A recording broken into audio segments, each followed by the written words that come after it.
Father Vinod, bishop secretary మరియు తలితాకుమి ఉన్నతి assistant director గారిని తమ అమూల్యమైన సందేశాన్ని ఇవ్వవలసిందిగా కోరుచున్నాము.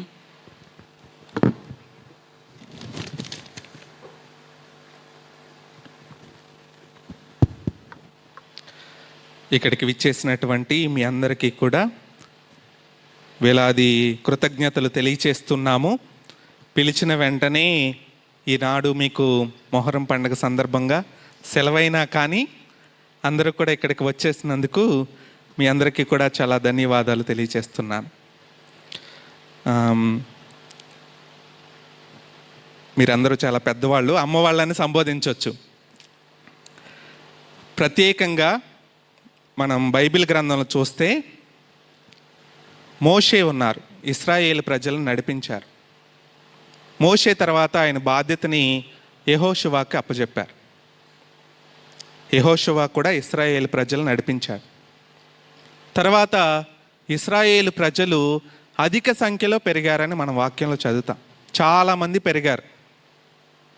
అప్పుడు యెహోషువ ఒక్కడే ఇశ్రాయేలు ప్రజలు నడిపించలేకపోయాడు. దానికి వాళ్ళని న్యాయాధిపతులను ఎన్నుకున్నారు. ఒక్కొక్కరు ఒక్కొక్క ట్రైబ్, ఒక్కొక్క తెగను వాళ్ళు పరిపాలించారు. అలా బైబిల్ గ్రంథంలో తర్వాత రాజులు, ఇలా ప్రవక్తలు, ప్రతి ఒక్కరు కూడా ఇశ్రాయేలు ప్రజలను వారి వారి యొక్క జీవిత గమ్యాన్ని తెలుసుకోవటానికి, దేవునిలో ఎదగటానికి వాళ్ళని నడిపించారు. క్రొత్త నిబంధనలో అపోస్తులు 12 మంది ఆదిమ క్రైస్తవ సంఘం. తర్వాత అపోస్తుల వారసులు ప్రజలందరినీ కూడా నడిపించటానికి క్రైస్తవులు అధిక సంఖ్యలో పెరగటం వల్ల ఎక్కువ మందిని వారు ఎన్నుకోవటం జరిగింది. ఇప్పుడు అట్లాంటి బాధ్యతని ఇక్కడ మేము మీ అందరికీ కూడా అప్పగించటానికి ఇక్కడికి పిలిచాం. నేను బిషప్ గారితో ఇది నాకు 4వ సంవత్సరం. ప్రతిరోజు మాకు ఏదో ఒక గ్రామంలో పూజ ఉంటూనే ఉంది. పూజకు వెళుతూనే ఉన్నాం. పూజ అయిపోయిన తర్వాత తండ్రి గారి దగ్గరికి చాలామంది పిల్లలు వస్తూ ఉంటారు. తండ్రి గారు అడుగుతూ ఉంటారు, అమ్మ ఏం చదువుతున్నావు, అమ్మ ఏం చదువుతున్నావు అని. ఒక 10వ తరగతి అమ్మాయి నాకు ఆల్రెడీ పెళ్ళైపోయిందండి అని చెప్పింది. చాలామంది గ్రామంలో మనం కొద్దిగా మధ్యతరగతి కుటుంబస్తులము కాబట్టి మన పిల్లల్ని కొద్ది రకంగా చదివించుకోగలుగుతున్నాం. కానీ గ్రామాల్లో అనేక మంది పిల్లలు, చదువుకోవాలని ఆసక్తి కలిగినటువంటి పిల్లలు చాలామంది ఉన్నారు. చాలామంది వాళ్ళకు అనేకమైనటువంటి ఆశయాలు ఉన్నాయి. జీవితంలో గొప్పనైనటువంటి స్థాయికి ఎదగాలని కోరికలు వాళ్ళలో ఉన్నాయి. కానీ వాళ్ళ దయనీయమైనటువంటి పరిస్థితి. ఎవరైనా వచ్చి వాళ్ళకి కొంచెం చేయి చాస్తే వాళ్ళు జీవితంలో ఉన్నత శిఖరాలు ఎదగాలని ఆశపడేటటువంటి ఆడపిల్లలు గ్రామాల్లో చాలామంది ఉన్నారు. కానీ వాళ్ళ పరిస్థితి దయనీయంగా ఉంది. ఇలా బిషప్ గారు వెళ్ళిన ప్రతి సందర్భంలో ఆడపిల్లల్ని చూసినప్పుడు వాళ్ళ పరిస్థితి చాలా దయనీయంగా ఉంది. అప్పుడు బిషప్ గారు ఆయన జీవితంలో ఒక ఆమె ఆయనకు ఒక సందర్భం చెప్పింది. అది ఆయన బాగా కలిచివేసింది. ఈనాడు ఆయన వచ్చినప్పుడు ఆ విషయాన్ని మీకు చెప్తారని అనుకుంటున్నాను. ఆ విషయం తర్వాత బిషప్ గారి మనసు బాగా చలించిపోయింది. మన మేత్రాసనంలో ఉన్న ఆడపిల్లలను ప్రత్యేకంగా చదివించాలి, వాళ్లను ఉన్నత విద్యను అభ్యసించేటటువంటి బిడ్డలుగా వారిని మార్చాలి, వారి ఆశయాలు వాళ్ళ కోరికలు వాళ్ళు తీర్చుకునేలా వాళ్ళ జీవితాలను మలచాలి అని బిషప్ గారు నిర్ణయించుకున్నారు. దానికి మన దర్శి బోస్కో ఫాదరు తోడయి ప్రత్యేకముగా ఈ తలితాకుమి ఉన్నతి అనేటటువంటి ఈ యొక్క ఆశయాన్ని లేకపోతే ఈ సంస్థను ప్రారంభించడం జరిగింది. ఇది దీని వెనకాల ఉన్నటువంటి ముఖ్యమైనటువంటి విషయం. మనం ఇందాడ బైబిల్ గ్రంథంలో చదివాం కదా, యేసు ప్రభు యాయీరు కుమార్తె మరణించినప్పుడు ఆమె దగ్గరకు వచ్చి ఆ బాలిక చెయ్యి పట్టుకుని తలితాకుమి అన్నారు. అంటే బాలిక లెమ్ము అని అర్థం. అంటే ఇక్కడ మనము ఈ పేరు పెట్టడానికి గల ప్రత్యేకమైన కారణం అదే. బాలికను ఆమె దయనీయమైన పరిస్థితి నుండి లేపుతున్నాం మనం. ఇందాక ఫాదర్ చెప్పారుగా, we have to fly high. వాళ్ళను కూడా ఒక ఉన్నత శిఖరానికి తీసుకువెళ్ళాలి. చిన్నప్పుడు మనం బళ్ళో చదువుకునేటప్పుడు ఒక శ్లోకం చదువుతాం కదా, ఇల్లాలి చదువు ఇంటికి వెలుగు.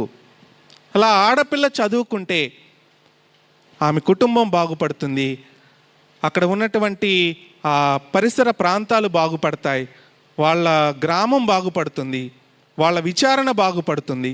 ఇలా అన్ని రకాలుగా ఒక ఆడపిల్ల చదువుకుంటే జీవితంలో మిగతా అన్ని విషయాలు కూడా బాగుపడతాయనే విషయంతో ప్రత్యేకముగా ఈ కార్యక్రమాన్ని ప్రారంభించటం జరిగింది. ఇది కేవలము ఫాదర్ బోస్కో గారో లేకపోతే బిషప్ తండ్రి గారో కాదు, దీని వెనకాల కొన్ని వేల మంది ఉన్నారు. ఈ కార్యక్రమాన్ని నడిపించేటటువంటి వ్యక్తులు కొన్ని వేల మంది ఉన్నారు. వారందరూ కూడా ఈ చిన్నారి బిడ్డలను ఆశిస్తూ ఏదో ఒక రీతిగా వాళ్ళకి సహాయం చేస్తూనే ఉన్నారు.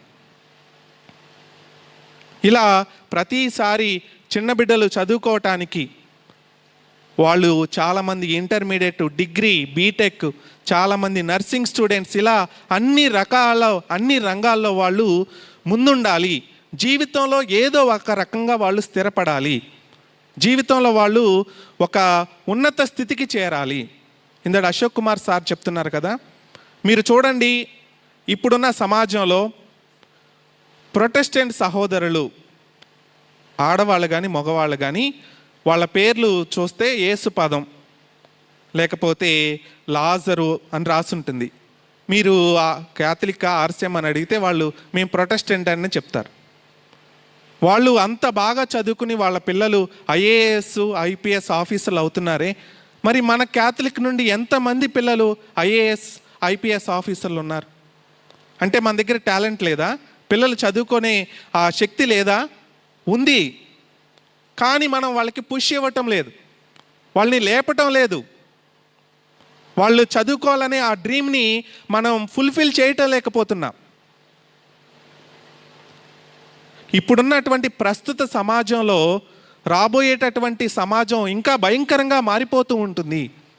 మన పిల్లలు మన తరపున పోరాటం చేసేవాళ్ళు కొంతమంది అయినా లేకపోతే మన క్రైస్తవ సమాజం ముందుకు వెళ్ళలేదు రాబోయేటటువంటి రోజుల్లో.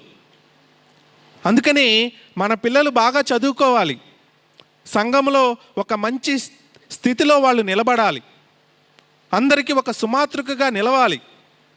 అలా నిలవాలంటే మనందరం కూడా వాళ్ళకి చేయూతనివ్వాలి, వాళ్ళందరినీ కూడా పైకి లేపాలి. వాళ్ళు అనుకుంటున్నటువంటి ఆశయాలకు, వాళ్ళు తీసుకునేటటువంటి నిర్ణయాలకు మన ప్రోత్సాహాన్ని అందించాలి. ఆ యొక్క సహకారాన్ని, ప్రోత్సాహాన్ని ఇస్తారని మిమ్మల్ని అందరినీ కూడా ఇక్కడికి పిలిచాం. ప్రతి విచారణ నుంచి 10 మంది తలితాకమున్నత పిల్లలకు సహాయం అందిస్తున్నారు. మేత్రాసనం నుండి 10 మంది పిల్లలు, వాళ్ళతో పాటు ఇంకా మనకు చాలామంది యువతి యువకులు ఉన్నారు. మన యొక్క విచారణలో కానీ మన సంఘాల్లో కానీ చదువుకోవాలనే ఆశ కలిగినటువంటి వాళ్ళు, లేకపోతే జీవితంలో ఉన్నతమైనటువంటి స్థితికి చేరగలిగేటటువంటి వాళ్ళు మంచి భవిష్యత్తు చేరుకోవటానికి మనందరం కూడా వాళ్ళకి ప్రయత్నం చేయాలి, ప్రోత్సాహాన్ని ఇవ్వాలి. మనం గుడికి వస్తున్నప్పుడు వాళ్ళని వెళ్ళి కలవాలి, వాళ్ళ ఇంటికి వెళ్ళి వాళ్ళని కలిసి వాళ్ళని పరామర్శించాలి, వాళ్ళ బాగోగులు తెలుసుకోవాలి. విచారణలో ఇప్పుడున్నటువంటి సమాజంలో నా కుటుంబం, నా ఇల్లు అనేటటువంటి మాత్రమే కాకుండా మనము క్రైస్తవ సంఘంగా మన కుటుంబంలో, లేకపోతే మన విచారణ కుటుంబం అనేటటువంటి ఆశతో, ఆకాంక్షతో ప్రతి ఒక్క బిడ్డకు ప్రోత్సాహాన్ని ఇవ్వాలని మిమ్మల్ని పిలిచాం. వాళ్ళని ప్రోత్సహించాలి. అన్ని రకాలుగా ప్రోత్సహించినప్పుడు ఆ బిడ్డల ఎదుగుదలకు మనందరం కూడా వాళ్ళకి దోహదపడినటువంటి వాళ్ళమవుతాం. ఇక్కడ మాకు టీసీయూలో పనిచేసేటటువంటి కొంతమంది స్టాఫ్ ఉన్నారు. ఒక్కొక్క వికారేట్కి ఒక్కొక్క ఇన్ఛార్జ్ సిస్టరో లేకపోతే ఒక లే ఉమెనో ఉంటారు. వాళ్ళు వాళ్ళకి సమయం దొరికినప్పుడు వెళ్ళి వాళ్ళ కుటుంబాలను పరామర్శించి, అమ్మ చదువుకుంటున్నావా, ఎగ్జామ్స్ రాస్తున్నావా, ఏమైనా కుటుంబంలో ఏమైనా ఇబ్బందులు ఉన్నాయా, తల్లిదండ్రులు బాగున్నారా, ఆరోగ్య పరిస్థితులు బాగున్నాయా, ఇలా అడిగి తెలుసుకుంటున్నారు. కానీ ప్రతిసారి వెళ్ళి ఇలా తెలుసుకోవాలంటే చాలా ఇబ్బందిగా ఉంటుంది. కానీ మీరు మీ విచారణలో ఉండేటటువంటి పిల్లలు, రోజు దేవాలయానికి వచ్చేటటువంటి పిల్లలు, వాళ్ళని మీరు ప్రోత్సహించినప్పుడు, వాళ్ళ కుటుంబ పరిస్థితులు తెలుసుకున్నప్పుడు, వారిని కొంచెం ప్రోత్సహించినప్పుడు వాళ్ళు కూడా కొంచెం ఉన్నత స్థితికి వెళతారు. ఆదిమ క్రైస్తవ సంఘం అదే చేసింది. అపోస్తులు విశ్వాసులందరినీ కూడా దగ్గరపరిచి వాళ్ళు ఆదిమ సంఘం, క్రైస్తవ సంఘం పెరిగినప్పుడు ఏం చేయాలో తెలియక వాళ్ళు 7 డీకన్లను నియమించారు. వాళ్ళందరూ ఏం చేశారు? వాళ్ళందరూ వాళ్ళ యొక్క బాగోగులు చూసుకున్నారు. వాళ్ళకి కావలసిన ఆహార పానీయాలు పంచిపెట్టారు, వాళ్ళని మెంటరింగ్ చేశారు, వాళ్ళని ఒక స్థితికి నడిపించారు. అలా క్రైస్తవ సంఘం అభివృద్ధి చెందింది. అలాగే మన సంఘం కూడా ఇలా మన చిన్నారి బిడ్డలు ఈ కార్యక్రమం ద్వారా ముందుకు ఎదగాలంటే, జీవితంలో ఉన్నత స్థితికి చేరాలంటే మనందరి తోడ్పాటు చాలా ముఖ్యము. ఆ స్థితి గురించే, ఆ ఉద్దేశం గురించే ఈనాడు మిమ్మల్ని అందరినీ కూడా ఇక్కడికి పిలవటం జరిగింది.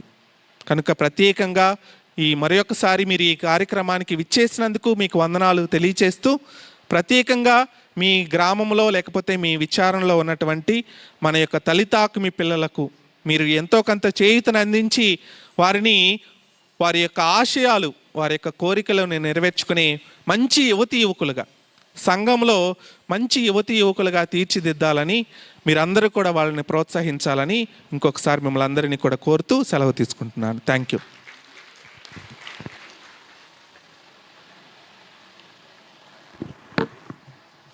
Thank you father.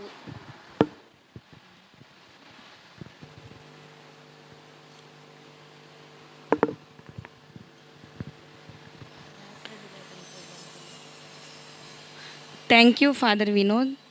చాలా చక్కని సందేశాన్ని అందించి ఈనాటి ఆడపిల్లలు కూడా చక్కగా చదువుకుని ఉన్నత స్థాయిలో ఎదగాలని చాలా మంచి సందేశాన్ని ఇచ్చారు. మీరు చెప్పింది జరుగుతుందని నేనైతే అనుకుంటున్నాను ఫాదర్. చాలా ధన్యవాదాలు.